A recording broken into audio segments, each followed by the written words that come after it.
Well, it turns out I have 6 data packs I haven't shown you yet. So that's what we are doing today. I'm gonna show you these in the game. First one is pretty simple. It disables TNT when it makes contact with water. The only downside is your TNT cannons don't work anymore.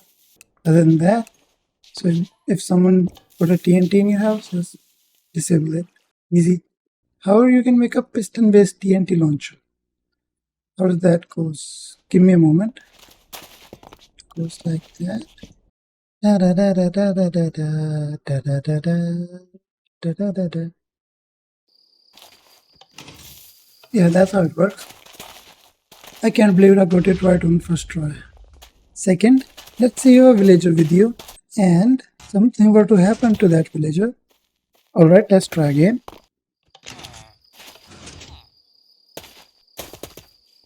And if something happens to it, it will drop emerald and raw meat. And let's say you have a sword with fire aspect and then something were to happen to it, you will get cooked meat just for the meme. It works on villager and wandering trader. I didn't want it to change the pillager's loot table just in case it gives some sort of error. For our next one we need this thing because it's for piglin trading. Now in default game, this is the loot table you have for piglin bartering. All the items with the quantity and their percentage. And this data pack changes that loot table. Let me just fill all these barrels with gold. And meanwhile this works, let me show you the loot table and chances of getting the individual item. This is the new loot table with this data pack. Let me show you the items. Wither skeleton with 1 point. I'm not gonna do math on all of them. Chances of getting this is 0.11%. Same thing with ancient debris. Just if you want to be lazy, kind of hard to get. Yeah, I like to be lazy. That's my excuse.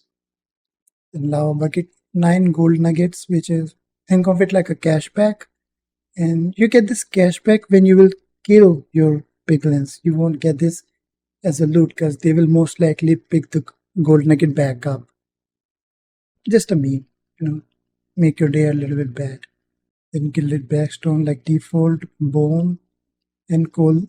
These two and these things are like loot from wither skeleton, and they are like they have beef with each other, so it would make sense for them to have loot dropped by the wither skeleton. At least it does in my mind. The next thing, I think gas tier doesn't have in default. I'm not sure. I don't remember. Let me compare it real quick. No, no, it does not. The default one doesn't have gas tier, so that's extra. Glowstone dust. Nope, default doesn't have that. There you go. Fire charge, pork chop. With pork chop, if you want, you can have pork chop and where you go. Coal as an item filter and connect them together into a furnace. So you will directly have cooked pork chop. You can do that.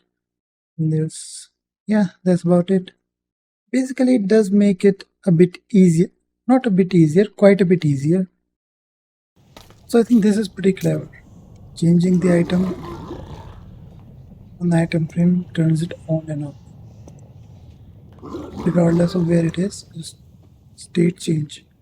Comparator, dust, solid block, another comparator, solid block, and dust.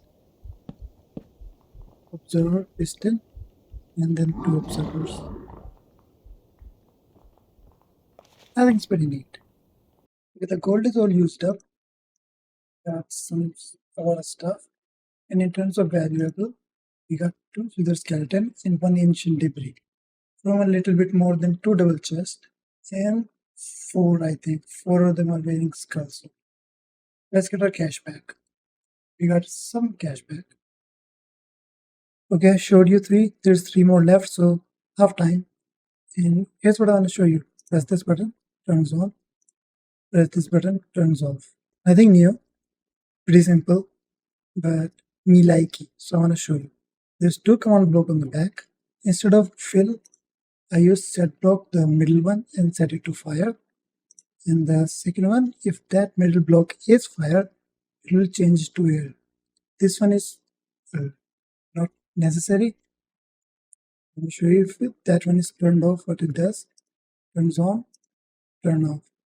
It just clears up this extra file. Pretty simple.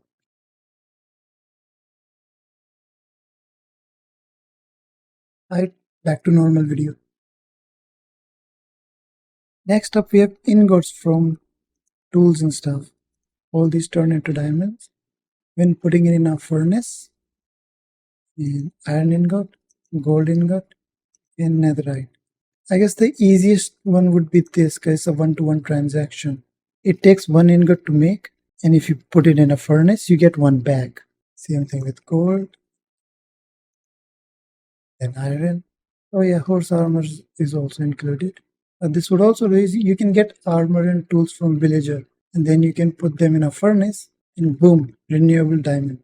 I think it's okay as a data pack. I'm just trying to make your life easy. But I would say that it would be a bad idea to put it in a vanilla game. There you go. Furnace is off. This is the end result. On to the next. Now this one worked with infested blocks. Normally, if you go in survival mode, normally if you break a block, it will summon silverfish. Also in default game, if you use a silk touch pickaxe and mine all these blocks out, you will get the regular version and not the infested version. And that's kind of boring. So that's where this data packs comes in. Regular pickaxe still summons the thing. And if you use a silk touch one, you will get the infested version. So you can go and put it in your friend's house. And you can put it in your friend's house. Whenever they will come back and break the thing, they'll get trolled. And lastly, what I want to show you is custom crafting recipe. For example, in here, kelp can turn into bone meal. Kelp is a good fertilizer IRL. That's the custom recipe. And speaking of custom recipe, I see a lot of good ideas on the internet by other people, but they don't know how to put it in games. And for that, I want to tell you, making data packs are very easy, and especially crafting recipes. There's a website like this, crafting. I'll zoom in on this. Let's say you want to make a cake, and default crafting recipe is this, and it doesn't exactly explain where the cherry comes in. It was made in back in the day. Nowadays we have a bit more resources, so we can edit that, then make it real quick. Like here's the default recipe. All you have to do is put the sweet berry in the middle up here, and there you go. Somewhat makes sense. Then you go down here, click exactly where placed, or 2x2 grid or shapeless, however you want. Output to, there you go. And then you would want to download data pack. Download JSON, you already need a data pack, and in that data pack thing, you go here, crafting recipe, and this is where you will put your JSON file. This one and all the other previous I've shown you in the video will be available to download in description. You can check that out. Meanwhile, you're down there, click on subscribe, like. I'll appreciate that a lot. Thank you very much. Also, thank you for watching the video till the end, and hopefully I'll see you again. Bye.